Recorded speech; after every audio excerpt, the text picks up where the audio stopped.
അടിക്ക് തിരിച്ചടി എന്ന തരത്തിൽ നേരിട്ടുള്ള വെല്ലുവിളിയിലേക്ക് കടന്നിരിക്കുകയാണ് ഇറാൻ ഇപ്പോൾ. മധ്യസ്ഥ ചർച്ചകളിൽ ഒത്തുതീർപ്പിന് തയ്യാറാണ് എന്ന തരത്തിൽ ഇറാന്റെ ഉപവിദേശകാര്യമന്ത്രി പ്രതികരണം നടത്തി മണിക്കൂറുകൾക്കകം പരമോന്നത നേതാവായ ആയത്തുള്ള അലി ഖമനേയിയുടെ 3 എക്സ് പോസ്റ്റുകൾ ട്രംപിനും അമേരിക്കയ്ക്കുമുള്ള മുന്നറിയിപ്പോ സൂചനയോ ആയി കാണാവുന്നതാണ്. അമേരിക്ക അയച്ച ലോകത്തിലെ ഏറ്റവും വലിയ യുദ്ധക്കപ്പൽ മുക്കാൻ ശേഷിയുള്ള ആയുധം ഇറാന്റെ കയ്യിലുണ്ട് എന്ന് ഖമനേയിയുടെ പോസ്റ്റിൽ സൂചനയുണ്ട്.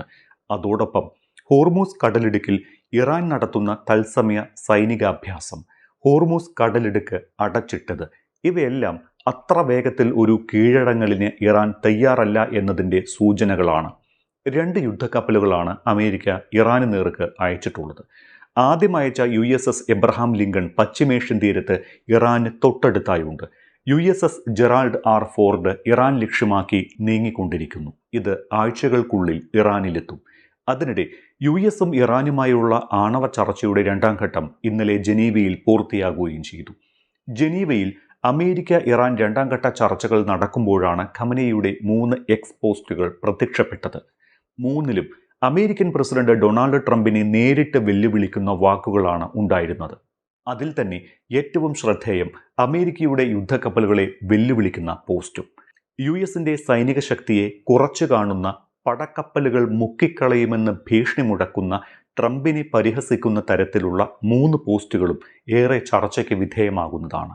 വിമാനവാഹിനി കപ്പലിനെ കടലിന്റെ അടിത്തട്ടിലേക്ക് അയക്കുമെന്നും അതിന് തക്ക ശേഷിയുള്ള ആയുധങ്ങൾ ഇറാന്റെ കൈവശമുണ്ട് എന്നും ആയത്തുള്ള ഖമനേയി മുന്നറിയിപ്പ് നൽകുന്നു. ഖമനേയിയുടെ എക്സ് പോസ്റ്റിലെ വാക്കുകൾ ഇങ്ങനെയായിരുന്നു: ഇറാനിലേക്ക് യുദ്ധക്കപ്പൽ അയച്ചു എന്നാണ് അമേരിക്ക പറഞ്ഞുകൊണ്ടിരിക്കുന്നത്. തീർച്ചയായും യുദ്ധക്കപ്പൽ എന്നത് അപകടകരമായ സൈനിക സന്നാഹം തന്നെയാണ്. എന്നാൽ യുദ്ധക്കപ്പലിനെ അടിത്തട്ടിലേക്ക് അയക്കാൻ ശേഷിയുള്ള ആയുധമാണ് അതിനേക്കാൾ അപകടകാരി. അമേരിക്കയുടെ പടക്കപ്പൽ തകർത്ത് കടലിൽ മുക്കുമെന്നുള്ള ഭീഷണിയായി ഇതിനെ കണക്കാക്കാമെന്നാണ് അന്താരാഷ്ട്ര വിദഗ്ധരും അന്താരാഷ്ട്ര മാധ്യമങ്ങളും റിപ്പോർട്ട് ചെയ്യുന്നത്. ഇറാന്റെ കയ്യിലുള്ള ബാലിസ്റ്റിക് മിസൈൽ ശേഖരത്തെ അമേരിക്കയടക്കമുള്ള രാഷ്ട്രങ്ങൾ ഭയക്കുന്നുണ്ട് എന്നത് ശരി തന്നെയാണ്. എന്നിരുന്നാൽ പോലും നിലവിലെ സാഹചര്യത്തിൽ ഒരു യുദ്ധം നടന്നാൽ അതിനെ ചെറുത്തു നിൽക്കാനോ വിജയിക്കാനോ ഉള്ള ശേഷി ഇറാന് ഇപ്പോഴുണ്ട് എന്ന് തോന്നുന്നില്ല. ഇറാന്റെ ബാലിസ്റ്റിക് മിസൈലുകൾ കനത്ത പ്രഹരം വിതയ്ക്കാൻ ശേഷിയുള്ളതാണ് എങ്കിലും ഏതാനും നാശനഷ്ടം ഉണ്ടാക്കാമെന്നല്ലാതെ ലോകത്തിലെ തന്നെ ഏറ്റവും വലിയ വിമാനവാഹിനി യുദ്ധക്കപ്പലായ ജെറാൾഡ് ഫോർഡ് അടക്കം മുക്കിക്കളയാൻ തക്ക ശേഷി ഇറാന്റെ ബാലിസ്റ്റിക് മിസൈലുകൾക്ക് ഉണ്ടെന്ന് തോന്നുന്നില്ല. ഇനി അതല്ല, അതിന് തക്ക ശേഷിയുള്ള രഹസ്യ ആയുധം ഇറാന്റെ കൈവശമുണ്ടോ എന്നതും ഇതുവരെ പുറത്തറിവായിട്ടില്ല. വിവിധ ശ്രേണികളിലുള്ള ബാലിസ്റ്റിക് മിസൈലുകൾ തന്നെയാണ് ഇറാന്റെ ആയുധ കരുത്ത്. പക്ഷേ ഇവ അമേരിക്കയുടെ വ്യോമാക്രമണങ്ങൾക്ക് പകരമാകുമോ എന്നും അറിയില്ല. US-ന്റെ സൈനിക ശേഷിയെ പരിഹസിച്ചും കുറച്ചു കണ്ടും ഖമനേയി നടത്തിയ പ്രസ്താവനയും ശ്രദ്ധേയമാണ്. US-ന്റെ സൈനിക ശക്തിയെക്കുറിച്ച് ഖമനേയി എക്സിൽ കുറിച്ചത് ഇങ്ങനെ: ലോകത്തിലെ ഏറ്റവും ശക്തമായ സൈന്യം തങ്ങളുടേത് എന്ന് US പ്രസിഡന്റ് ആവർത്തിച്ചു പറയുന്നു. ലോകത്തിലെ ഏറ്റവും ശക്തമായ സൈനിക ശേഷിക്കും ചിലപ്പോൾ കഠിനമായ പ്രഹരമേൽക്കാം. അതിനുശേഷം അവർക്ക് വീണ്ടും എഴുന്നേൽക്കാൻ പോലും കഴിഞ്ഞു എന്ന് വരില്ല. US എത്ര വലിയ സൈനിക സന്നാഹം അയച്ചാലും ഇറാൻ ഭയപ്പെടുന്നില്ല എന്നതാണ് ഖമനേയിയുടെ വാക്കുകളിലെ സൂചന.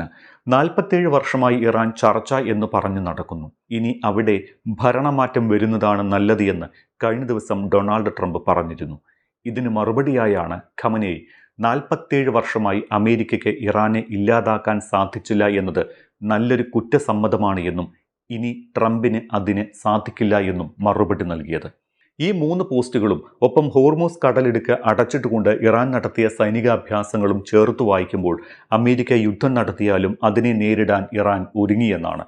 അമേരിക്കയാകട്ടെ ചർച്ചയ്ക്ക് കോപ്പുകൂട്ടുമ്പോഴും മറുവശത്ത് സൈനിക സന്നാഹം ഉൾപ്പെടെ വർദ്ധിപ്പിക്കുന്നത് ഇറാനെ ആക്രമിക്കുക എന്ന ലക്ഷ്യത്തോടെ തന്നെയാണ്. ഇറാൻ US-ഉമായി കരാറിലെത്താൻ താൽപ്പര്യപ്പെടുന്നുണ്ട് എന്ന് ചർച്ചയ്ക്ക് മുൻപായി ട്രംപ് പറഞ്ഞതിന് നേർവിപരീതമാണ് ഖമനേയിയുടെ നിലപാട് എന്നതും ശ്രദ്ധേയമാണ്. ഇതിനിടയിൽ 2ാം ഘട്ട ചർച്ചകൾ ഇന്നലെ ജനീവയിൽ നടക്കുകയും ചെയ്തു. കാര്യമായ പുരോഗതിയൊന്നുമില്ലെങ്കിലും US-ഉമായി കരാറിലേക്കുള്ള വഴി തുറന്നതായി ഇറാൻ വിദേശകാര്യമന്ത്രി അബ്ബാസ് അരാക്ചി ചർച്ചയ്ക്ക് ശേഷം പറഞ്ഞിട്ടുണ്ട്. ഗൗരവമേറിയ ചർച്ചകൾക്കിടയിൽ ഒരു കരാറിന്റെ പ്രധാന തത്വങ്ങളിൽ ഇറാനും US-ഉം ധാരണയിൽ എത്തിയെന്നാണ് അരാക്ചി പറയുന്നത്.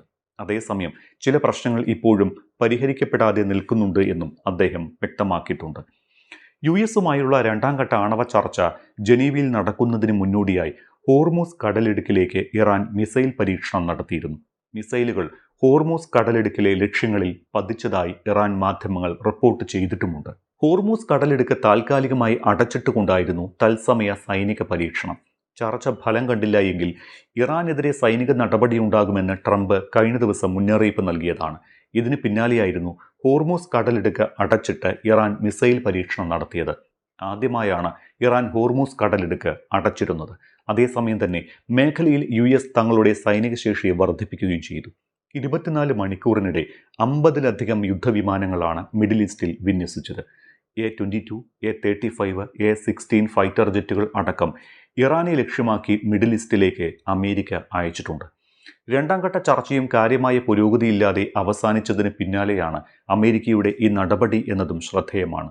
അതുകൊണ്ട് അമേരിക്കയുടേത് രണ്ടും കൽപ്പിച്ചുള്ള നീക്കമാണ് എന്നാണ് അന്താരാഷ്ട്ര മാധ്യമങ്ങൾ റിപ്പോർട്ട് ചെയ്യുന്നത്.